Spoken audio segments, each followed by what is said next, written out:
আজকে আমাদের এখানে একটা সকালবেলা একটা বাচ্চা মারা গেলেন। সেই বাচ্চাটা হলো কি মানে শ্বাসকষ্টের রোগী, আমাদের এখানে ভর্তি না। এই বাচ্চাটা হলো কি বাইরে ডাক্তার দেখিয়েছে, ডাক্তার সাহেব তাকে ইনজেকশন দিয়েছে। সেই ইনজেকশনটা সে বাইরে পল্লী ডাক্তার অথবা ফার্মেসি থেকে দিতেও গত 4 দিন ধরে দিচ্ছে। তো আমাদের এখানে যিনি উনি যে আজকে সকালবেলা ইনজেকশন দিয়ে আমাদের এখানে আসলেন, যে ফার্মেসির ডাক্তার বললো যে এই ইনজেকশনটা ব্লক হয়ে গেছে, আমাদের এখানে চেঞ্জ করতে।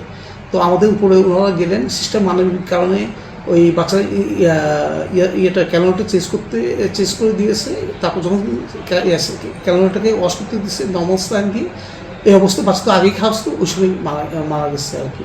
আমাদের পেডিয়াট্রিক কনসালটেন্ট ওই সময় উনি তখন দেখছেন এবং ডেট ডিক্লেয়ার করছেন আর কি।